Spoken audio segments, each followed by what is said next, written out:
আসসালামু আলাইকুম। ভিডিওটো আপোনালোকে সম্পূৰ্ণ চাব, স্কিপ নকৰিব। এই মহাপণ্ডিতজনে কি কৈ আছে অলপ শুনো আহকচোন। অসমত বিজেপি চৰকাৰ অনাৰ একমাত্ৰ কিংমেকাৰ হৈছে AIUDF দল। এই AIUDF দল যেতিয়াৰ পৰাই জন্ম হৈছে তেতিয়াৰ পৰাই অসমত থকা মুছলমান জাতিৰ ওপৰত হাৰাশাস্তি হ'বলৈ ধৰিছে। এই AIUDF দল জন্ম হৈ আমাৰ মুছলমান জাতিৰ কোনো উপকাৰ কৰা নাই, একমাত্ৰ ক্ষতিহে কৰিছে। উপকাৰ হ'লে কেইজনমান ব্যক্তিৰ হৈছে। এই AIUDF দলটো জন্ম হৈ কেইজনমান ব্যক্তিৰহে উপকাৰ হৈছে। প্ৰথম উপকাৰ হৈছে মৌলানা বদৰুদ্দিন আজমল চাহাবৰ, তেওঁৰ বিজনেছ ফ্ৰী চলি আছে, কোনো ধৰণৰ অসুবিধা নাই। আৰু কিছুমান ব্যক্তিৰ উপকাৰ হৈছে, সেইসকল হৈছে AIUDF দলৰ পৰা যিসকল বিধায়ক হৈছে তেওঁলোকৰহে উপকাৰ হৈছে, আমাৰ মুছলমান জাতিৰ উপকাৰ হোৱা নাই। গতিকে সেইকাৰণেই আমি মুছলমান জাতি এই AIUDF দলৰ পৰা আঁতৰি থাকিব লাগিব। AIUDF দলটো আমি মুছলমান জাতিয়ে বৰ্জন কৰিব লাগিব, তেতিয়াহে অসমত গণতন্ত্ৰ আৰু ধৰ্ম নিৰপেক্ষ চৰকাৰ হ'ব। ধন্যবাদ। হয় মহাশয়, আপুনি যে কৈছে AIUDF থকাৰ কাৰণে অসমত বিজেপি চৰকাৰ আহিলে, বাকী ষ্টেটবোৰততো আপোনাৰ AIUDF নাই, তাত কেনেকৈ বিজেপি চৰকাৰ হ'ল? এই কথাটো আপুনি জনাবচোন।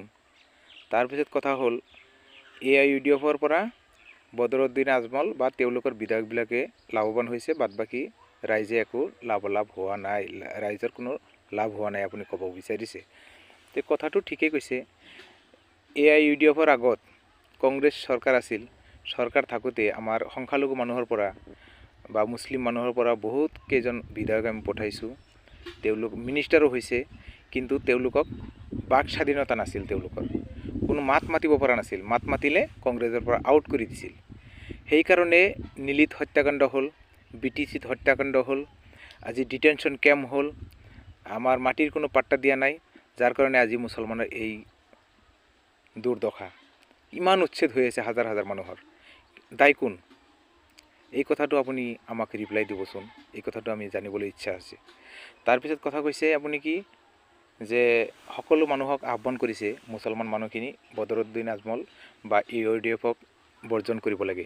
ঠিক আছে, আপোনাৰ মতে আমি সকলোখিনি বৰ্জন কৰি দিম, কিন্তু তাৰ কাৰণে আমাৰ দায়িত্ব কোনে ল'ব বা তেনেকুৱা চৰকাৰ কোন আছে আপুনি জনাবচোন।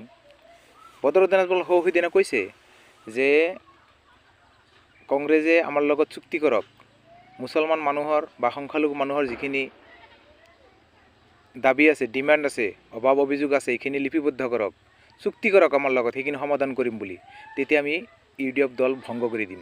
সেইখিনি আপোনাৰ যদি দম আছে আপুনি সেইখিনি আগবাঢ়কচোন, আপুনি কিমান ডাঙৰ নেতা।